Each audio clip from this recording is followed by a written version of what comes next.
খলিফাতুল মুসলিমিন আবু বকর সিদ্দিক রাদিয়াল্লাহু আনহু।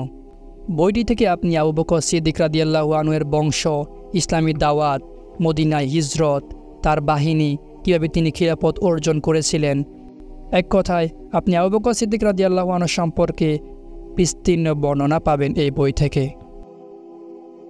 আজকে আমরা অধ্যায় ৩ শুরু করতে যাচ্ছি। গুরুত্বপূর্ণ শিক্ষা, উপদেশ এবং উপকারিতা। সিদ্দিকী খিলাফতের পররাষ্ট্রনীতির রূপরেখা। আবু বকর রাদিয়াল্লাহু আনহু তার খিলাফতকালে ইসলামী সালতানাতের জন্য পররাষ্ট্র কেন্দ্রিক কয়েকটি নীতি স্থির করেছিলেন। এর মধ্যে গুরুত্বপূর্ণ কয়েকটি নীতি হচ্ছে: ১. অন্যান্য জাতির অন্তরে মুসলিম ভীতি জাগিয়ে তোলা। খিলাফতে সিদ্দিকী এই লক্ষ্যটি বিভিন্ন পদ্ধতিতে অর্জন করতে সক্ষম হয়, যেমন ইরতিদাদ বিরোধী যুদ্ধে বিজয় ও সাহায্যের মাধ্যম। ইরতিদাদ বিরোধী যুদ্ধে মুসলিমরা আল্লাহর অনুগ্রহ প্রাপ্ত হয়ে বিজয় অর্জন করলে ফিতনাটি চিরতরে দাফন হয়ে যায়। বিপরীতে মুসলিম শাসন ব্যবস্থা হয়ে ওঠে স্থিতিশীল ও শক্তিশালী। এই বিজয় সংবাদ যখন পার্শ্ববর্তী রাষ্ট্রসমূহের কানে পৌঁছে, বিশেষত সেসব রাষ্ট্রের যারা ইসলামিক সাম্রাজ্যের ক্রমবর্ধমান অগ্রগতির উপর নজর রাখছিল, তারা তখন নিজেদের ভবিষ্যৎ নিয়ে শঙ্কা বোধ করতে থাকে। তখনকার বিশ্বে রোম ও পারস্য সাম্রাজ্যের পক্ষে এমন পরিবর্তন আজ করা সম্ভব ছিল। মুরতাদদের দমন এবং মুসলিম শক্তির স্থিতিশীলতার সংবাদে তখনকার পরাশক্তি রোম ও পারস্য সাম্রাজ্য বুঝে নিতে পারে। এই জাতিকে চক্রান্তের মাধ্যমে দমিয়ে রাখা সম্ভব নয়। তখন থেকে মুসলিম শক্তির ভয় এবং ইসলামের বিজয়াভিযানগুলো তাদের অন্তরে কাঁপন ধরিয়ে দিতে থাকে। খ. উসামা বাহিনী। আবু বকর রাদিয়াল্লাহু আনহু উসামার নেতৃত্বে যে বাহিনী পাঠিয়েছিলেন তা অমুসলিমদের অন্তরে ভয় ধরিয়ে দিয়েছিল। রোমান বাহিনীর যারা এদের মোকাবিলা করেছিল তারাও ছিল ভীত। ফলে হিরাক্লিয়াস 10,000 সৈন্যের একটি বড় বাহিনীকে তার সীমান্ত রক্ষায় নিয়োজিত করে। পারস্যবাসী এ সংবাদ জানতে পারলে তাদের মধ্যেও মুসলিম ভীতি ছড়িয়ে পড়ে। 2. নবীজির নির্দেশ মতো জিহাদ অব্যাহত রাখা। আবু বকর রাদিয়াল্লাহু আনহু মানুষের কানে ইসলামের দাওয়াত পৌঁছে দেওয়ার প্রক্রিয়া স্বরূপ জিহাদ অব্যাহত রাখেন। তিনি মুজাহিদ বাহিনী গঠন করেন ইসলামের আহ্বান ছড়িয়ে দিতে এবং তাগুতি অর্থাৎ যারা নবীজির দাওয়াতের বিরোধিতা করে সত্যের আলো নিভিয়ে দিতে দৃঢ় প্রতিজ্ঞ হয়ে উঠেছিল। তাগুতি জীবন ব্যবস্থার মসনদ উল্টে ফেলতে জনগণকে প্রস্তুত করে তোলেন। মানুষ সন্তুষ্ট চিত্তে তার ডাকে সাড়া দেয়। তারা সানন্দ দিয়ে খালিদ ইবনুল ওয়ালিদ, আবু ওবাইদা ইবনুল জাররাহ, মুসান্না ইবনুল হারিসা, ইয়াজিদ ইবনু আবু সুফিয়ান, শুরাহবিল ইবনু হাসানা রাদিয়াল্লাহু আনহু প্রমুখের পতাকা তলে জড়ো হতে থাকে। এই নেতৃবৃন্দকে বাছাই করেছিলেন সামরিক জ্ঞানে বিস্ময়কর অভিজ্ঞতার অধিকারী আবু বকর রাদিয়াল্লাহু আনহু। এই পদক্ষেপ মুসলিমদের মধ্যকার সুপ্ত শক্তি উদ্ভাসিত করে তোলে। মুসলিমদের মূল উদ্দেশ্য ছিল তাই। তিনি নেতা নিয়োগ করে তাদের যথার্থ উপদেশ ও দিক নির্দেশনা দেন। ফলে শাম ও ইরাকের 2 পরাশক্তির বিরুদ্ধে অল্পদিনে বিপুল বিজয় অর্জন সম্ভব হয়। 3. বিজিত এলাকার সাধারণ জনতার সঙ্গে ন্যায়ভিত্তিক নম্র আচরণ। আবু বকরের পররাষ্ট্রনীতি মূল লক্ষ্য ছিল বিজিত এলাকাসমূহের ন্যায়ের পতাকা ওড়ানো এবং সেখানকার অধিবাসীদের অন্তরে শান্তি ও নিরাপত্তার অনুভূতি জাগিয়ে তোলা। মানুষ যাতে হক বাতিলের শাসন ব্যবস্থার মধ্যকার তফাৎ অনুধাবন করতে পারে, যাতে তাদের অন্তরে এই অনুভূতি জাগ্রত না হয় যে এক জালিমের হাত থেকে মুক্ত হয় তারা আরেক দানবের হাতে পড়েছে। আবু বকর রাদিয়াল্লাহু আনহু তার সেনাপতিদের বিজিত এলাকার মানুষের সঙ্গে ইনসাফপূর্ণ ব্যবহারের নির্দেশ দেন, কারণ পরাজিতরা স্বভাবত একটুখানি শান্তি ও আশ্বাসের মুখাপেক্ষী হয়ে থাকে। তাদের সঙ্গে এমন আচরণ করতে নিষেধ করতেন যা তাদের প্রতিরোধের দিকে ঠেলে দেয়। মুসলিম বিজেতারা মানবিক সব প্রয়োজনকে মূল্যায়ন করেন। এর মাধ্যমে তাদের মধ্যে ইসলামিক শরিয়া ভিত্তিক ন্যায় বিচার প্রতিষ্ঠা পাওয়ায় সেখানকে ইসলামের আলো দ্রুত ছড়িয়ে পড়ে। মানুষের অন্তর তা গ্রহণের জন্য প্রস্তুত হয়ে ওঠে, আর জাতিসমূহ ইসলামের আলোয় আসতে একে অন্যের সঙ্গে প্রতিযোগিতায় লিপ্ত হয়। রোমান ও পার্শ্বিক বাহিনী অভ্যাস ছিল তারা কোনো জাতির উপর চড়াও হলে সেখানকার জনপদ সম্পূর্ণরূপে গড়িয়ে দিত। বিজিত অঞ্চলে ভীতি ও ত্রাসের রাজত্ব কায়েম করত। সেই ভয়ঙ্কর ধ্বংসযজ্ঞের বিবরণ বংশ পরম্পরায় চর্চিত হতো। যখন ইসলামের অভ্যুদয় ঘটে এবং এক সময় সেসব ভূখণ্ডে ইসলাম প্রবেশ করে, তখন সেখানকার মানুষ বিস্মিত হয়ে দেখতে পায় তাদের মাথায় রয়েছে ইনসাফ, সুবিচারের চাদর। অতীতে জালিম ও তাগত শক্তি তাদের থেকে যে শান্তি ও নিরাপত্তা ছিনিয়ে নিয়েছিল, ইসলাম সেগুলো তাদের হাতে তুলে দিচ্ছে। আবু বকর রাদিয়াল্লাহু আনহু এই রাজনৈতিক কৌশল গ্রহণে অত্যন্ত আগ্রহী ছিলেন যে সেখানে অল্প পরিমাণ ত্রুটি ও বক্রতা পরিলক্ষিত হতো সেটা ঠিক করে নিতেন। বাইহাকির বর্ণনা, রোমান ও পার্সিকরা কোনো জাতির উপর বিজয় লাভ করলে তারা পরাজিতদের সব কিছু নিজেদের জন্য হালাল মনে করত। বিজয়ের সুসংবাদ স্বরূপ মানুষের কর্তৃত্ব মস্তক সম্রাটের দরবারে পেশ করে গৌরব অনুভব করত। রোমানদের বিরুদ্ধে যুদ্ধরত মুসলিম সেনাপতিরা মনে করেছিলেন তারাও তাদের সঙ্গে সেই আচরণ করে সমুচিত জবাব দেবেন। সুতরাং আমর ইবনুল আস এবং সুরাহবিল ইবনু হাসানা শামের বানান নামক নেতৃস্থানীয় জৈনক বিশপের মস্তক উকবা ইবনু আমিরের মাধ্যমে সিদ্দিকের দরবারে পাঠিয়ে দেন। উকবা সেই কর্তৃত্ব মস্তক নিয়ে খলিফার দরবারে গেলে তিনি অসন্তুষ্টি প্রকাশ করেন। উকবা বলেন, আমিরুল মোমিনিন, এরা তো সেই জাতি যারা তাদের শত্রুদের সঙ্গে এমন আচরণে গৌরব বোধ করে থাকে। জবাবে আবু বকর বলেন, তাহলে কি আমাদের রোম আর পারস্য সাম্রাজ্য অনুসরণ করতে হবে? আজকের পর যেন আমার কাছে পত্র ও সংবাদ ছাড়া আর কারো মস্তক পাঠানো না হয়। 4. বিজিত এলাকার জনগণের সঙ্গে সুবিচার এবং তাদের উপর শক্তি প্রয়োগ থেকে বিরত থাকা। আবু বকরের রাজনৈতিক কৌশলের অন্যতম দিক ছিল বিজিত অঞ্চলের জাতির উপর শক্তি প্রয়োগ থেকে বিরত থাকা, কাউকে জোরপূর্বক ইসলাম গ্রহণে বাধ্য না করা।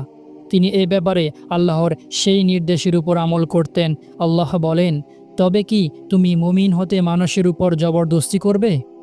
সূরা ইউনুস। ইসলামী বিজয়ের মূল লক্ষ্য ছিল মানুষের উপর চেপে থাকা তাগুদি শাসন ব্যবস্থার অপসারণপূর্বক তাদের সামনে শান্তির বাতায়ন মেলে ধরা, যাতে তারা চোখ জড়িয়ে ইসলামের স্নিগ্ধ আলো দেখতে পায়। যখন তাগুত ধ্বংস হয়ে যাবে, তখন তাদের স্বাধীন পরিবেশে ছেড়ে দেওয়া হবে। কোনো বিষয়ে তাদের উপর শক্তি প্রয়োগ করা হবে না, তবে শর্ত হচ্ছে তারা মুসলমানদের সঙ্গে কৃত অঙ্গীকার রক্ষা করে চলবে। যেমন, তারা মুসলমানদের অধীনে থেকে জিজিয়া আদায় করে যাবে। সেনাবাহিনী সদস্য বা অন্য কোনো গুরুত্বপূর্ণ রাষ্ট্রীয় পদে তাদের বসানো যাবে না। ইসলামের প্রতীক তথা ইবাদত ও শরীয়ত বিরোধী সমান্তরাল কোনো প্রতিষ্ঠান গড়ে তুলতে পারবে না।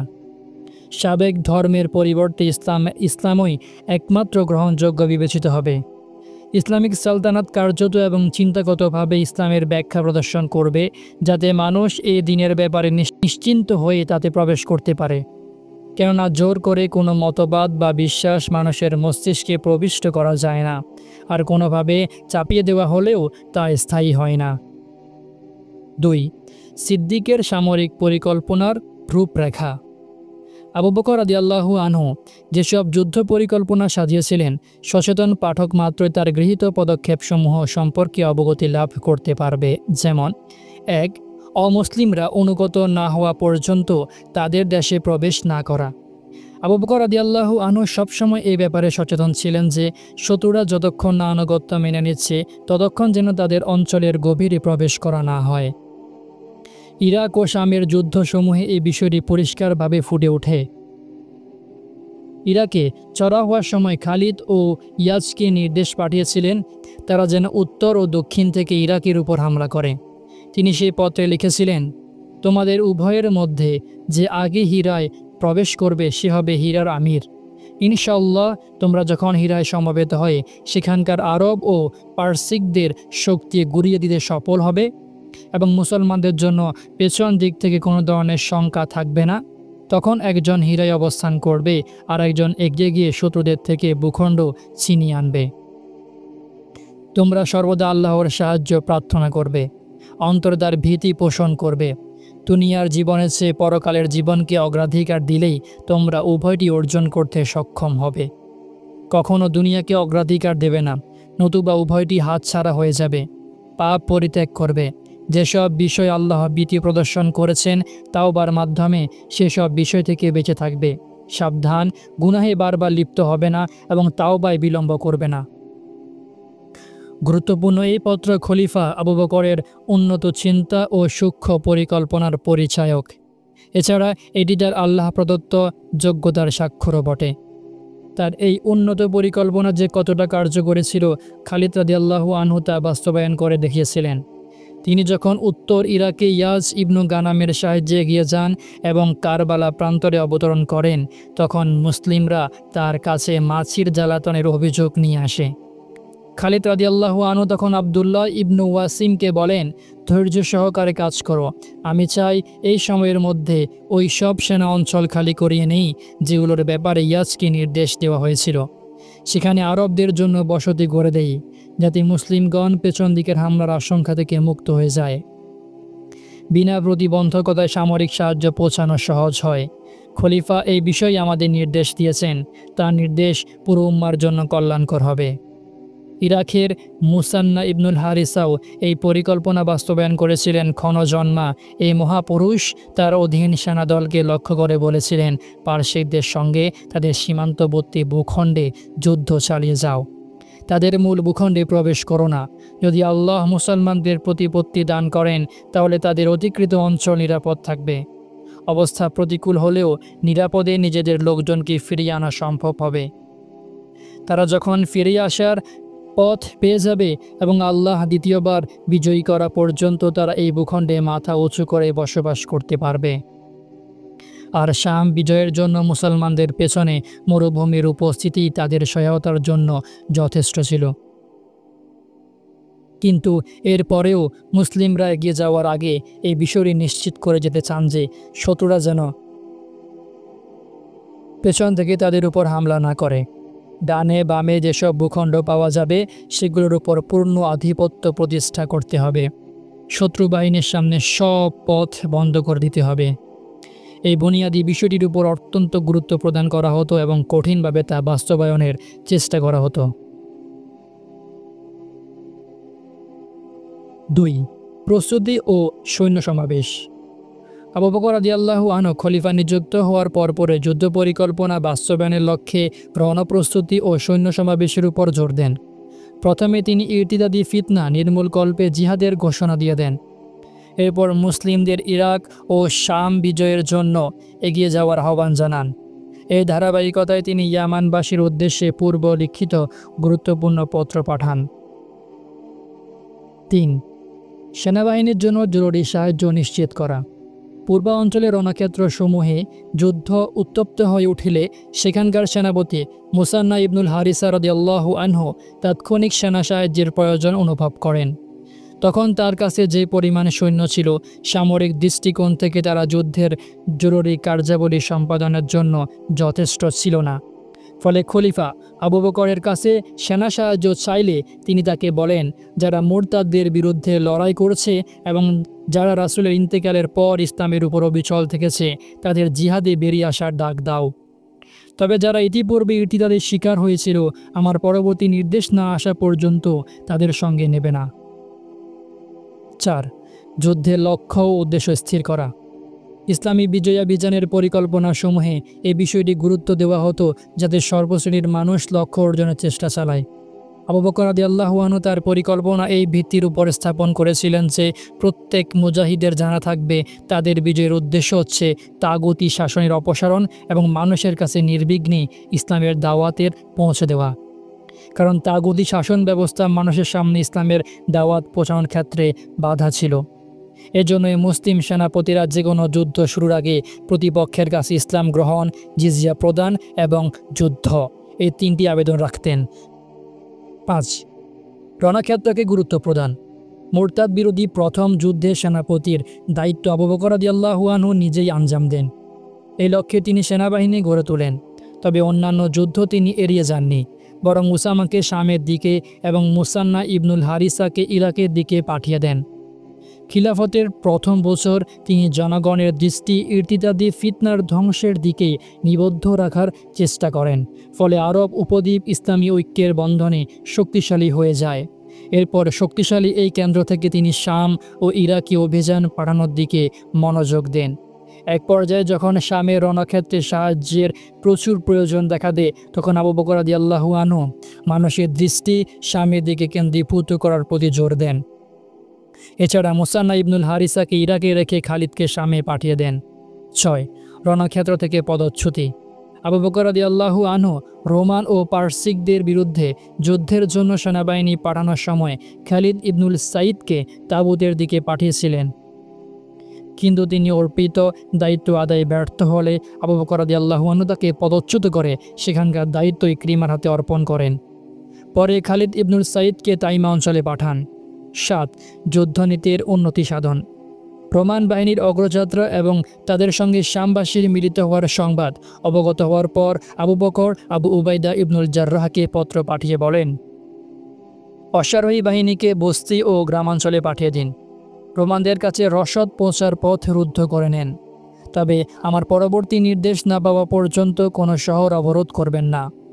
এরপর তার সাহায্যে যথেষ্ট সংখ্যক সৈন্য দিয়ে লিখে পাঠান, তারা আপনাদের বিরুদ্ধে দাঁড়ালে আপনারাও আল্লাহর সাহায্যের উপর নির্ভর করে তাদের বিরুদ্ধে দাঁড়িয়ে যাবেন। তারা যে পরিমাণে সাহায্যপ্রাপ্ত হচ্ছে আমিও আপনাদের সেই পরিমাণে সাহায্য পৌঁছাতে চেষ্টা চালিয়ে যাব। ৮. নেতৃবৃন্দের সঙ্গে নিরাপদ যোগাযোগ ব্যবস্থা গড়ে তোলা। আবু বকর রাদিয়াল্লাহু আনহু এবং মাঠে থাকা সেনাপতিদের মধ্যকার যোগাযোগ মাধ্যম ছিল সুশৃঙ্খল ও দ্রুতগতির। অত্যন্ত সাবধানতা ও নিরাপত্তার সঙ্গে সেনাপতিদের পত্র তার কাছে পৌঁছে যেত এবং তার জবাবি পত্রগুলো বিরল গোপনীয়তার সঙ্গে উন্নত ও দ্রুতগতির যোগাযোগ মাধ্যমে সেনাপতিদের কাছে পৌঁছে দেওয়া হতো। শত্রুপক্ষ আচমকা মুসলিমদের উপর হামলা চালিয়ে বসবে এমনটা মোটেও সম্ভব ছিল না। একইভাবে তাদের যুদ্ধ পরিকল্পনা ছিল অত্যন্ত গোছালো ও নিখুঁত। আল্লাহর রহমতে এগুলো ছিল শত্রুদের উপর মুসলমানদের বিজয়ের অন্যতম নিয়ামক শক্তি। ৯. খলিফার মেধা ও তীক্ষ্ণ বুদ্ধি। ইসলামী বিজয়াবিচারের প্রাথমিক পরিকল্পনার বৈশিষ্ট্য ছিল মুসলমানদের কাছে আবু বকরের মতো একজন মেধাবী, তীক্ষ্ণ বুদ্ধিসম্পন্ন, দ্রুত অনুধাবন যোগ্যতার অধিকারী, চৌকস, প্রজ্ঞাবান ও দূরদর্শী একজন নেতার উপস্থিতি। নবীজির দীর্ঘ সান্নিধ্য তার মধ্যে সামরিক পরিকল্পনা তৈরির যোগ্যতা গড়ে দিয়েছিল। তিনি নবীজির শিক্ষা ও হিদায়াতের ছায়ায় দীক্ষা পেয়েছিলেন, ফলে বিভিন্ন বিষয়ে দক্ষ ও অভিজ্ঞ হয়ে ওঠেন।